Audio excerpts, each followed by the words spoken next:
Welcome. Welcome to Stepping Up Your Research Game, Searching for Sources. This is the second of the Writing Wednesday workshop series. This is a series that is hosted by collaboratively with the library and the Writing Center. So the slides will be sent out afterward, the recording will be sent out, and any resources. This is just to say, welcome. This workshop is geared kind of as a foundation with research. Finding sources. The next iteration in the series is on citing, although we will talk a little bit about citing today as well. Questions are welcome. Welcome, everybody. Go ahead.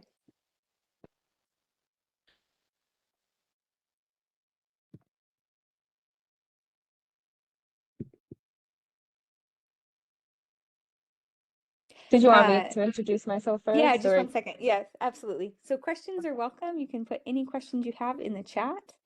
You can also just unmute yourself and ask questions, and we'll have some time throughout the presentation if you want to ask. We'll pause periodically and see if there's any questions, and then we'll also have a Q&A at the end. Just by way of introduction, my name is Erin Durham Wright. I use she, her pronouns. I work as a research and instruction librarian at UMBC. So I'm there in person at the library, and I also support some virtual sessions as well. Is Priscilla. I'm a graduate student doing software engineering, and I'm also a writing tutor. So it's nice to meet you all. And so if you have questions for either one of us, there's someone from the library here, myself, and Priscilla is from the Writing Center. And so that's the idea of this workshop, is to present resources from both places. And today we're going to talk about the steps of the research process broadly. We're going to find, like, we'll actually go on to the library and look at sources and talk about databases and kind of how to find some of those peer-reviewed sources that sometimes are asked for college assignments. We'll talk a little bit about some common research mistakes. I finish out. Just basically an overview of how to do your citations. We do a lot of that at the Writing Center, and also where to get help in general. All right, so without further ado, we'll jump in. Again, please feel free to put any questions you have in the chat. And this is, of course, just a very broad brush. The research process involves a lot of different steps and stages. So we'll each kind of talk about a different step. If you want to start us off, Priscilla. Yeah, sure, of course. So what am I trying to prove to be true, and what questions do I have about my topic? So basically, for when it comes to research, the main thing you're supposed to focus on is finding your thesis statement first. What exactly is it that you're working on? Trying not to be too broad or too narrow with your research is a very important thing. But also on top of that, the questions that you sort of have should be something feasible, and it should be something that can be answered within your means. So just trying your best to come up with questions, especially they're often start with, how or why about your research. So that's a good thing to know for the research process. Then directly. Oh, sorry. Yeah. No, you can continue. I didn't want to, anything else about that? I didn't want to cut you off. Sorry. No, that's it for that point. So pulling directly from that, and how Priscilla mentioned about the research questions, thinking about how and why questions, it's great to write those down, and that actually can be the basis of then developing your search terms. So the main keywords or phrases that you can use to search in databases and Google Scholar and places like that. It's helpful if you have some very simple, like clear phrases and search terms.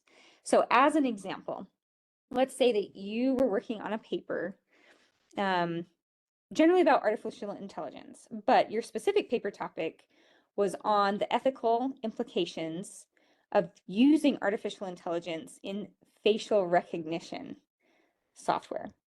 So maybe this is a computer science class. Now from that question, what are the ethical implications of using that? Think about the main keywords in your questions. You can even go back and circle them if you've written down, or highlight them, underline them. So if I was to put that question in a search to find articles about that topic, I wouldn't just write down the whole sentence in the search. I would actually pull out those specific phrases and keywords. So in this case, ethics could be a word. Artificial intelligence definitely would be. And I would say facial recognition technology or facial recognition software, or even just using the phrase facial recognition, should get you articles on that topic. And then what you really want to do is string together that phrase. I'll put it in the chat in the search, especially a library search. So you're thinking more like ethics. Oh, maybe I won't put it in the chat. But it'd be ethics and artificial intelligence and facial recognition could be a potential search. You can try other things too, but those main keywords are important. And then number 3, moving on to the find and read sources. This is obviously a very time-consuming part. See if you can, when you're finding sources, look at, and I'll point this out later when we do some searches, look at the main summary of the article first. That's called an abstract, usually. And that abstract is going to give you the key overall thesis, the main point, the main argument of that paper. And if that abstract seems to be relevant and useful to you, you can then add that to a list of sources that you're going to read more carefully and potentially use as a main source in your paper. It's helpful to kind of winnow them down as you're doing a search to try to identify the articles that are the most relevant, and then you can spend your time reading and taking notes on those. And as you're reading, it's helpful to think about, what are the main points of the source? Overall, does it support or conflict with my research statement? Or does it add nuance? It might not just be, one or the other, but it might add some more nuance to your argument. So just a couple things to think about there. Over to you, Priscilla. Yeah, and then also we go into how do I tell the story of what my sources say? So this is basically how you would sort of frame your literature review, which is in essence taking from different sources to back up your reason for research. And so this could be, you could use this in an argumentative light where you're pulling different statements from different sources and seeing what they have to say about that specific topic. Or it could be something where you're agreeing with, different sources about your topic and what they have to say. So this is something very important to do in research. And then the last thing is, have I answered my research questions? Have I fulfilled the assignment? So basically, since your research questions, because it's very important to have answerable questions and questions that are feasible, ask yourself, is this something that I've dug deep and looked into and answered the question within the assignment? So yeah. So again, the research process, this is kind of a broad brush overview, but there's some good questions on this slide. And as you do reading, you might go back to step 2 or step 3 and look for additional things, right, as you're working on your paper. Okay, so let's talk a little bit about searching for information. And there's a screenshot here of maybe you've come across a paywall before. Usually in a class, I ask by show of hands who has come across a paywall before. They're so annoying, right? You get to an article and then it limits what you're able to read. You don't have the full text. So because you are UMBC students, faculty, staff, affiliates, right? You have access to all the UMBC library databases, which is really incredible. So if you are not finding the full text of an article that you need online, I highly recommend that you copy and paste that title into the library, the main search, that one search right on that main library page. just pull in that article title, and it's likely that we do have the full text, or we can at least get it through interlibrary loan for you. So don't pay for anything, please do not pay for a paywalled article. Most likely we actually have it already. It's being paid for through tuition, through state money, right? It's a UMBC State University research institution with those databases. Let's take a look at what those look like. So this is a screenshot of our OneSearch that's going to be on the library homepage. Thank you so much to Joe for putting that link in the chat. So you can go there and see that search. And UMBC Library subscribes to over 400 databases. And these are subscription databases that cost sometimes a lot of money. And what it's pulling in are individual databases that are usually aimed at a particular area of research or discipline. So we have, for example, in the screenshot, there's an anthropology database called Anthrosource that we have. And as I said, we have over 400. So there's biology, there's education, there's engineering, right? We have all these databases on these specific areas. And then within those, scroll to the next slide, sorry.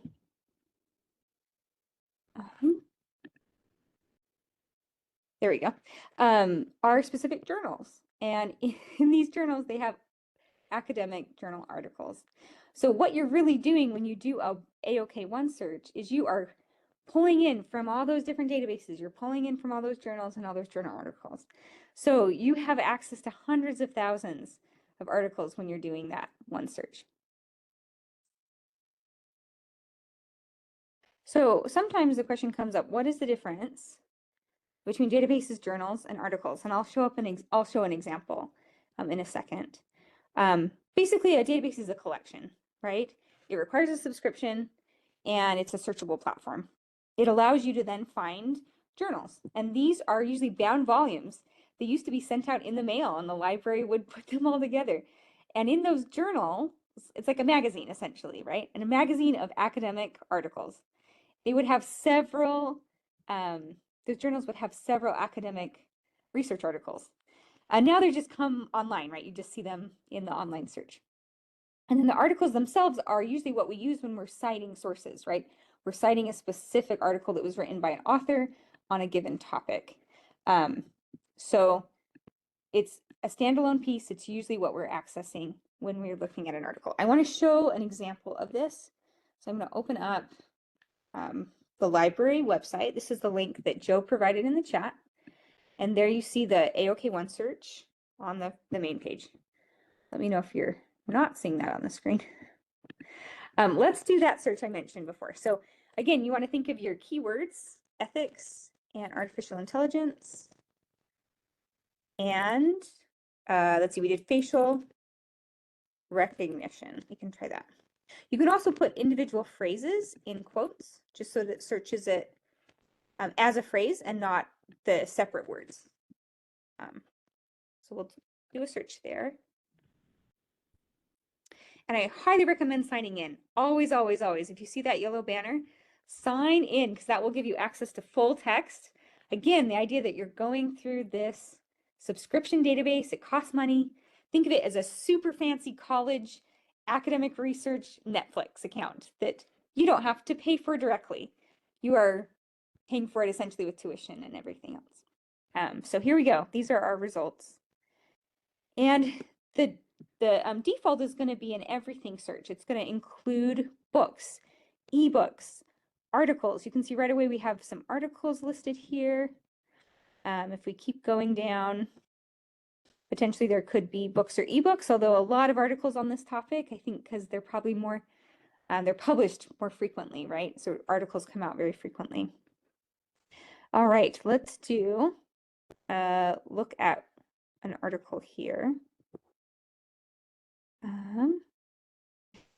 So right now we're in the database and we are looking through the results. Let's take a look at an individual article. So let's do reconsidering the regulation of facial recognition in public spaces. This comes from the Journal of AI and Ethics. So that seems very relevant on this topic. And it's published a couple years ago. So we can limit by publication date over here. Right now, I'm just going to take a look at what's here, last couple years, and click into this article. Just taking a little bit of time to load.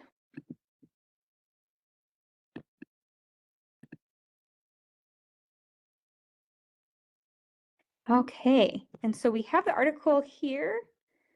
As you scroll down, you can read the full text. You have the option to download the PDF and view it as a PDF document as well. But you can see the information for that article here.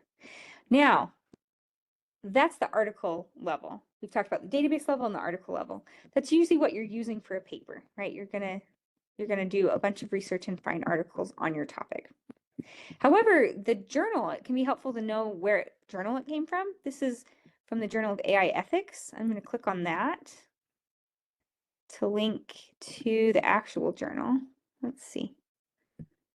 Let us, maybe not. What we could do then is actually just Google that title, AI Ethics, and see what their journal practices are. You can go up to the top of the screen and do a journal search, and you can put in AI and ethics. There's a whole journal on the topic, and pull that up. So it's available online. This is the journal. You can see all the different, see, let me put this down. You can see all the different holdings, what database it comes from, and it gets a nice overview, and you can see the latest issue and then some previous issues, which is kind of cool. So just be aware of that. If you find a helpful article, it can sometimes be nice to search within the journal itself. See if there's other things on your topic. You can do that here as well. To be honest, most of the time, I am doing a main database search here on the homepage, just searching by topic. And that's a great way to identify articles that you need. So going back to slides, any questions there? Oh, and perfect. Joe put in a link to our journal search, which is great. I did show that as well.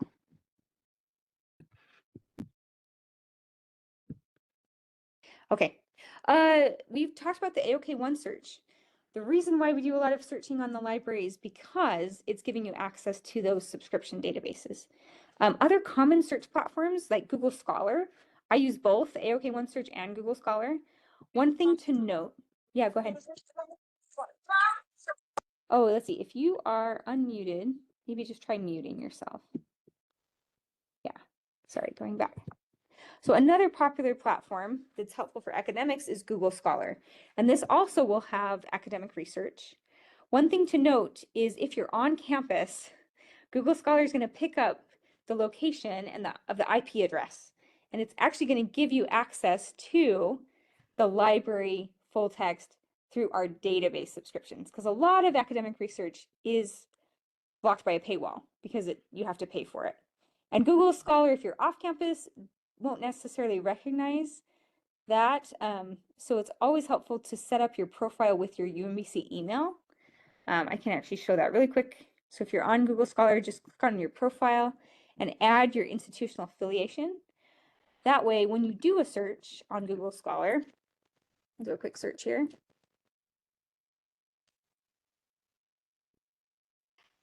See how it has the Find It at UMBC, and it's pulling in PDFs already, actually, even without that. A lot of those PDFs are coming through our subscriptions.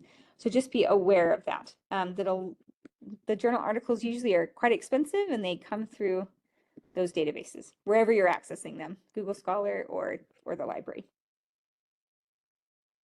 Okay. Yeah. I have a comment on the AOK OneSearch. It's been very helpful to me, especially when it comes to looking for books. I've never had to purchase a book for my time at UMBC, and I started when, like 2023. Just by searching, I'm able to borrow books, even if it's not at UMBC. I'm able to find them across different libraries. So it's a very helpful tool, and I think any student.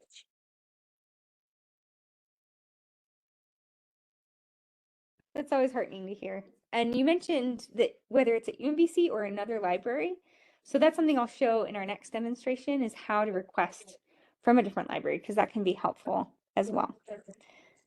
So if you are looking for a specific article, you can copy and paste the title directly into the search and pull that up.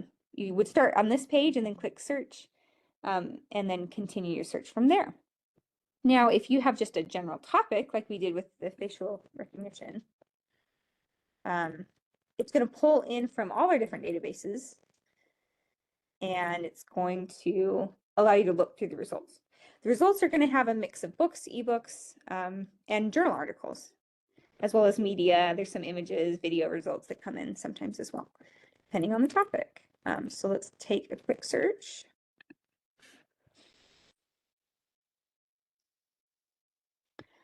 All right, and from there, I mean, it's a big search. It's almost 8,000 results, right? So it's a lot. And you can kind of narrow it from there. A couple things to be aware of is right at the top, you can limit it. If you know that you're only interested in articles, you can select that right away. That's going to be a mix mostly of academic articles, but occasionally there's some news articles or magazines that might come in. So to even be extra careful, you can always select peer-reviewed journals if your professor wants you to find peer-reviewed journal articles, which you might actually want newspapers and magazines sometimes, depending on your topic. So just think about, you can kind of control your search a little better there. Now, something to keep in mind is if most of the relevancy, it's going to be by year, it's going to be by how closely the keywords match your search up here. So you can always adjust. If you're finding things that are about face, but not recognition, you can always put quotes around it, so it searches it like an actual phrase. Those go together, so that's one way to update your search. Another way to update your search is by publication date. You can limit, so it's only the very most recent research, potentially. That's an option. You can also take a look at what databases or what subject areas, I guess I should say, what subject areas your search is coming from, by clicking on subject. And you can say, hey, I really just want the computer science journals, or the computer science and the artificial intelligence, right? So that's one way to limit your search. You're not interested in robotics. That's one way to narrow it down. You can do that. Once you have some articles that you're interested in, I recommend saving them. It's helpful to save perhaps the citation. It can be helpful to save the permanent link. And to do that, you have these options to the side of any article you're looking at. This one's really interesting. Facial recognition for animals. Who knew? So it's going to give you at the top the option to download it or read it, or it might just say full text availability and give you a link. So any of those options should get you the full text. If the full text is not available, and this happens, it's going to actually open some options for you under how to get it, and you can request it further. So that would be like an interlibrary loan. It would show up here and you could request it through that. So even if we don't have it immediately, we can get a copy to you. A way to really expand your results is to click results beyond USMAI. USMAI stands for the University System of Maryland and affiliated institutions. This includes College Park, Towson University, Bowie, Morgan, right? All the US Maryland schools. So by clicking on that and opening it up to all, we can really get a big broad view. Now we're at 10,000 results, right? So this, depending on what you need, could be more or less helpful. This is a book that was published this year in 2025, Controversies, Uncertainties, Networks. Let's take a look. It's all on ethics. We do not have this book. And the reason why I know that is because it says USMAI Holdings. College Park has it. It does not list UMBC. So this is what Priscilla was talking about, how Priscilla's been able to request books from other campuses. So the first thing you want to do is request from USMAI. That should then send it to College Park, and you can send the request. The default pickup location for us is UMBC. You can adjust that if you happen to live close to one of those other campuses. You can pick it up from there, but you'd want to show your UMBC ID card, and you can pick up that book. You have access to all libraries in the USM system. And just send the request. This will then trigger someone at College Park to pull the book, put it on the truck that goes around to the different campuses, and it will drop it off at UMBC under your name. It will be on hold for you to pick up at the first floor checkout desk at our library. So it can be pretty simple. So just be aware of that. And the interlibrary loan would be for if USM was not available. That would be the second option. That's usually the case for articles. You would do interlibrary loan. And Joe has put in a link to interlibrary loan, which is great. You can sign up for an account. It does ask for your library ID number, and that is the number that's 14 digits. It's on the lower right-hand side of your ID card. And you can just make an account one time, and then you'll have your account forever. And you can, not forever, you'll have it as long as you're at UMBC, and you can make those requests. Yeah, just very quickly, you can use these features then to save your article. I honestly just recommend downloading the articles that you want, because then you'll have access beyond your time at UMBC. And then the toolbar here, I mentioned the citation option and the permalink option. Those are both really helpful. So you can cite your source, whatever of the 4 styles. If you're using one of those, you can copy and paste your citation and get started there. I always recommend checking it over. It's about 80–90% accurate, but you just want to make sure that it's all there before submitting it on any assignment. And then the permanent link is really important. This will allow you to come back to this page, use the permanent link. Do not ever use the link on the top of the browser. That link does not have the access through the paywall, and so it will break. So you do always want to use that permanent link option. We'll pause there. Any questions? It's a lot about search.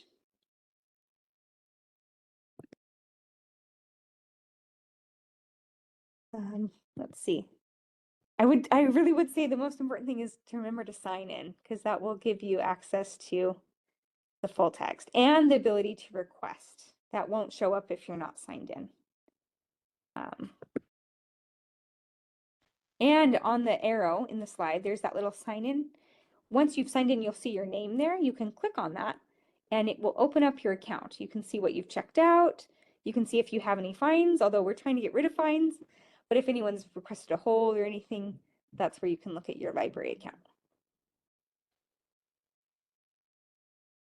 Okay, I think this is just a screenshot of the article search. We did an article search together. Let's see if we've covered this. So this, again, goes over some of those filters on that third column. So we did talk about publication date. We talked a little bit about peer-reviewed journals and how to select for that. We even went into subject and looked at those options. And you can click on the results beyond USMAI to really open up all the resources to you. There's a few other ways to limit. You can kind of explore that as you do your search.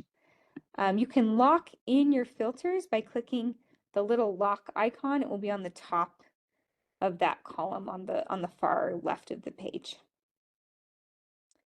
And I would say there is a fantastic set of very brief tutorials, or less than 3 minutes, and it just talks about using OneSearch if you want to review those. There's a link there, and I'll share out the slides, but that can be a good resource as well.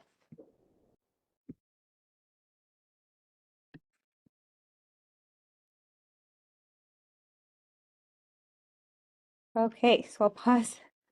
Any questions? Anything coming up?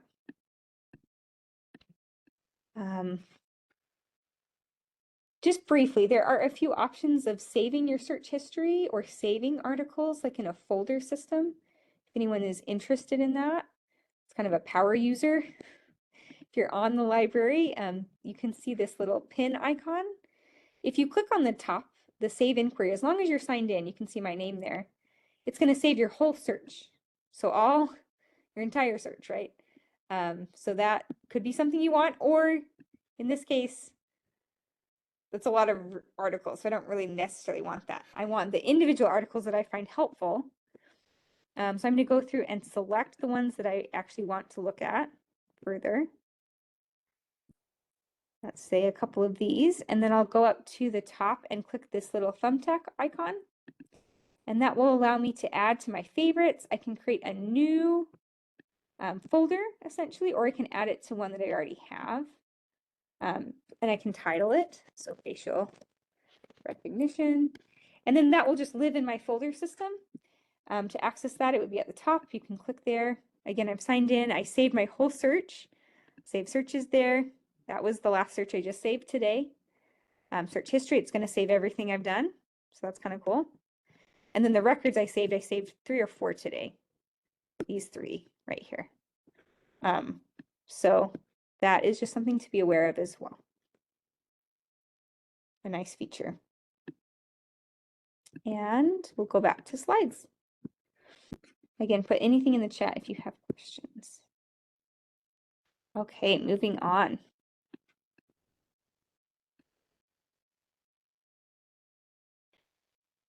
So I think Priscilla and I will tag team this. Common research mistakes, right? You can probably think of other ones, but here's some 4 common ones that we wanted to talk about. Yeah, go right ahead. I'll start with publication date. So just thinking about your discipline, sometimes your professor even wants a specific date range, or, thinking about if you're talking about artificial intelligence, honestly, the last couple years will give you the most recent research. If it's a topic in history or something that has a little longer, period of time for the scholarship, it could be 10, 15 years that you might be interested in. So depending on your topic, you can always adjust the publication date. And this can definitely help in narrowing down your results. We go back to our search here.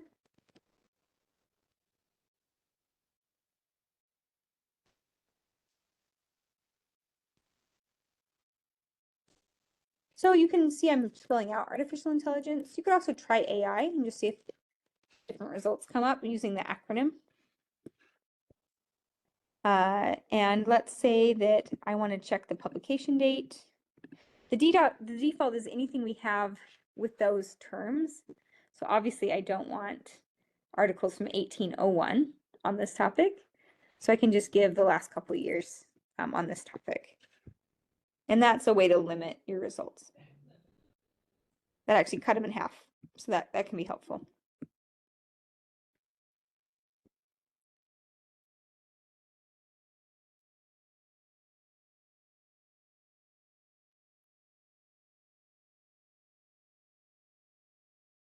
To do the next. Right, so the next thing is going off topic. So this is mostly seen, especially if your topic is too broad. That's why I put a lot of emphasis on being more specific when it comes to your research topic in your research in general. So the sources that you choose must be relevant to the topic itself. Don't try to go outside of the topic. That's going to call for an even broader research. We don't want that.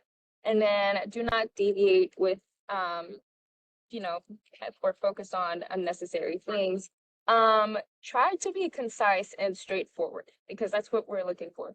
Have you ever read a textbook and you're spending more time finding the exact information that you want, by reading the whole thing? But if it were organized correctly, you could just go specifically to where it points out that, okay, this is the point that, we're talking about. So please, concise, try and stick to only the relevant topics, only the relevant sources within the research. Fantastic. So if you've come across an article that you can't get the full text for, you run into a paywall or you just can't identify the full text, here are some tips. The main one is to copy the title and try to search it into the AOK OneSearch, because that does have that database subscription access. That's like the premium access, right? So give that a try. And then if that's still not coming up, I highly recommend clicking on Results Beyond USMAI. So that should pull in Interlibrary Loan, which will open up libraries beyond Maryland. And I usually have a lot of success doing that. The very final stopgap measure would be to make a direct request. You would just go into your Interlibrary Loan account. The first time you do it, you'll have to fill out that form, but then after that, you have an account. Do a new request and manually fill out what you want. So if you know if it's a physical book or an article, you can just fill out the main fields. They usually ask for the title. They don't even ask for the author, but if you can provide an author, that's helpful. The year, whatever information you have, and submit. And that usually comes as a scan if it's an article, or it comes as a physical book shipped to the mail, which obviously will take a week or two. The articles are faster because it's a PDF scan. I've gotten one within like 6 hours before. So usually like give it a day, and you'll then have access to it in your account here. On the main page, you can see what you have. Currently, I don't have anything checked out, but it would show up here and you can download it from there. So yeah, hopefully you don't ever pay for an article. Use Interlibrary Loan or try to use the AOK library to get access to that. And that's the end of that.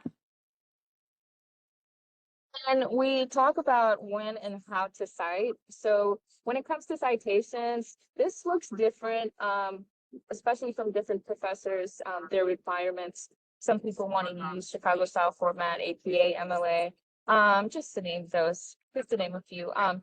And then it's really advised to not go over 2 quotations per paragraph if you're quoting somebody. It's really encouraged to paraphrase, but if you absolutely have to use that quote, then don't go over using 2 quotes. Otherwise, it starts to look more of the source's work as opposed to yours. And then also the in-text citations are very important. So after every quote, add your in-text citations. These look different for different forms of formatting, which we can help you with at the Writing Center. But just giving credit to the sources is such an important thing when it comes to academic research or academic essays. Fantastic. And that does lead us right into citations. If you want to take it away, Priscilla. Yeah, sure. Citations, you can come to the Writing Center if you are struggling with citations. This is something that I have been doing for a long time. And we have many writing tutors that are also sort of talented in that field. So based off of the formatting, like I said before, the citation might look different. There are many database citation machines, something that's going to sort of form a citation for you in a specific format. You can use those, but I advise to sort of learn how to do citations in specific formatting before you go to like a citation machine or you know, MyBib or anything like that, one of those websites to cite a book or a journal or a video, anything like that. The Writing Center has good resources. We hand out certain documents that just show you how to do citations in different formatting, whether it be Chicago style, APA, MLA. So if you come to us with that specific problem, we can help you out. And then double check any generated citations. I noticed, I think 2 days ago, I had a student who was generating a citation off of a website, but it was wrong. So it's really good to use trusted sources, which we have listed here. Citation Machine is a good one. I love Scribr, and MyBib is also pretty good. So those are some that I would definitely recommend. Yeah, so the flyers at the Writing Center, feel free if you ever want to just pop in and grab those flyers. You don't have to book an appointment to get a flyer. They're available for students at any time. Those are great resources. You can also, whoa, whoopsies. There is, hopefully this link works. There is a library guide too. And if you're wondering, like, where is the original? Like, what is the APA manual or style? or the main website. Like this is actually the APA style website, and it gives examples, and you can kind of see some resources there that walk through that. There's also the library one-page citation guide too, similar to the Writing Center in the sense that it gives you some templates and examples of different styles. So that's true for APA, MLA, there's a page, Chicago, and a couple other styles. You can look at that. So just another resource. And you can also ask at the library desk, you can ask for citation help there too. Okay, so let's talk about the different resources. This slide has both the AOK Library and the Writing Center. And the nice thing is they're kind of combined in the sense that on the first floor, that's where the Writing Center is. At the library, we offer help developing research topics, thinking about research questions, thinking about search terms, identifying databases or trying searches, on the library search or elsewhere. We do searches off the library website as well, depending on what your topic is and what kind of sources you need. And just developing a research strategy. We're happy to help with that. So you can stop by our desk on the first floor. You can also use our live chat on the website, or you can make an appointment with us. We also offer research guides that kind of highlight some of the main resources for every discipline. So I'll just quickly show that. If you're on the UMBC library site, click on Research Help, and we have a few things. There's the workshops and tutorials. You can see videos from past workshops there. We have our research guides, which is something I mentioned. That's going to allow you to click into whatever discipline or major you're focused on. If you're a biology major, for example, this is going to tell you some of the main article databases to look in, some of the main resources there.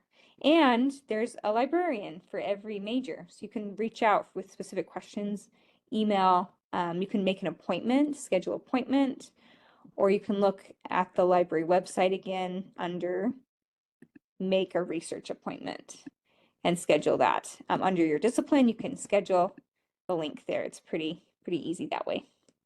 That can be an in-person appointment or a Zoom or WebEx meeting online, Google Meet, whatever is more convenient for you.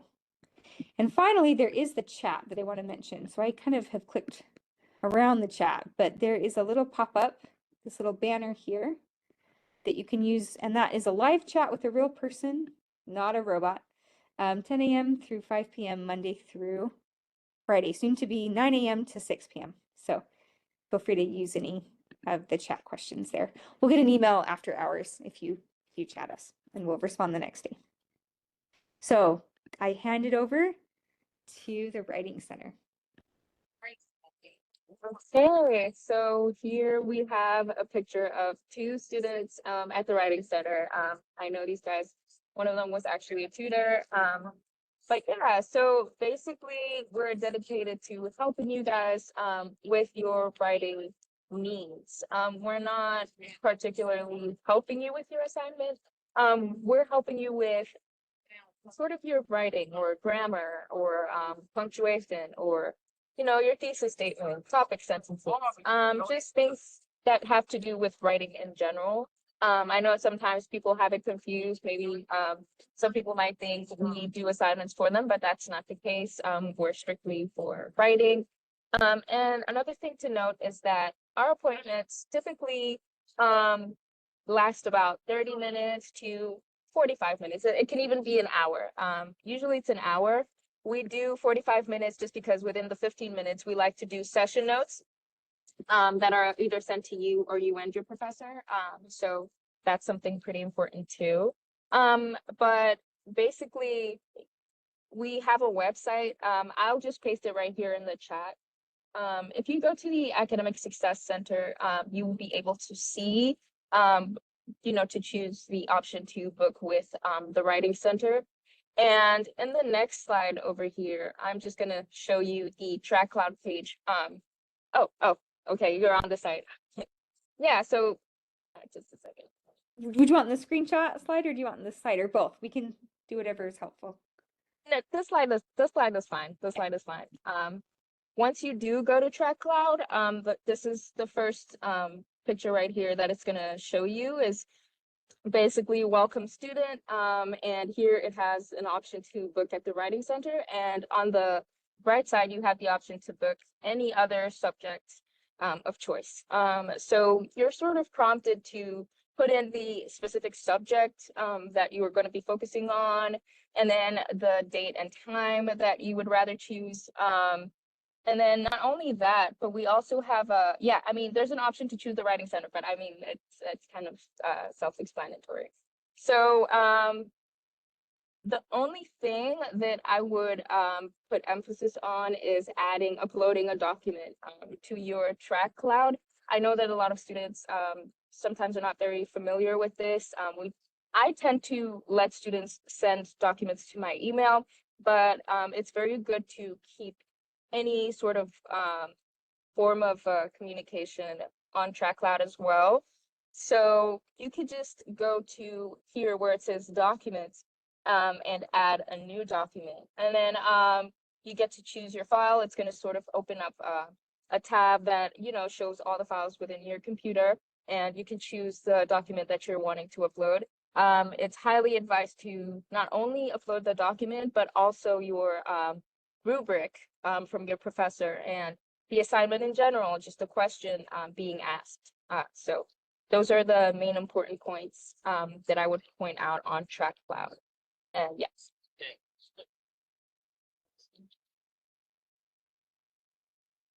So make appointments, use the library, use the Writing Center, use the tutors, use the librarians. Coming up, there is a third and final Writing Wednesday workshop. It's going to focus more in depth on citations, in-text citations, different styles. That will be on November 5th, and you can register on MyMVC. In general, I recommend following both the Writing Center on MyMVC and the library. You can see all the different events and things coming up. And there's many more than just the Writing Center workshops. There are other workshops that may be of interest. You can take a look there. Yeah, thank you. Joe has provided a link in the chat. And we have kind of concluded the content we wanted to share today. It's been kind of quiet in the chat and quiet in the room, but we would love to take any questions if there's anything specific. It looks like there is a question right now. Thank you. Let's see. The question is it recommendable to read the abstract of an article, journal, or any type of source to see if you find it important to use trying to prove your point in your research paper? Yes. So I did mention that, and I can show an example of an abstract really quick. The abstract is the summary of the article itself. So it's going to give the main point. Now, it's not going to give everything, but it is helpful to read when you're selecting your sources at the beginning stages of your research, when you're trying to identify what are the most helpful, what are the most relevant resources. Look at the title of the article and then read the abstract first. But to actually use the source in a paper, you definitely need to read the whole source. And you can read more closely in certain sections, like the introduction, the conclusion section, right? Those can be really helpful sections for you. And then sometimes it gets really technical. So if it's a field that I don't know very much about, I'll kind of skim through all the like statistics if I don't need those necessarily, but I definitely want to read the results and the conclusion and the analysis of why it's important, right? You don't have to understand every little sentence in an article. They can be very dense, but you do need to understand the main point, and you do need to at least skim through the whole article to use it in any paper that you write. But yes, Mark, it is helpful to read the abstract when you're deciding on what articles you want to look at more in depth. So let me just quickly pull up an example of an abstract that usually comes up right away on the first, not in a book. So this would be true for an article. Let's do this one. So you want to pull up the full text either here or the download PDF. Let's look at the PDF here. And usually it's on the first page. I'll verify my identity as a human. And here we go. So this is pretty typical. Right on that first page, you're going to see the abstract listed right here. So that would be helpful to identify if you want to read further and use it in your research.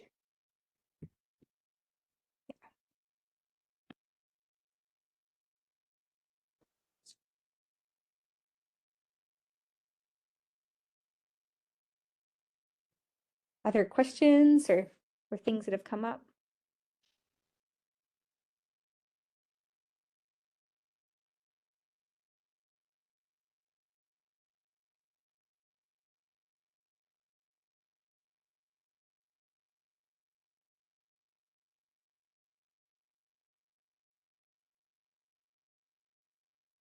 I'll go ahead and turn off the recording, but I'll still be on here if there's any questions. So let me, oh yes, and there is a feedback form that Joe just put in the chat, tinyurl.com/AOK workshop. So please fill that out.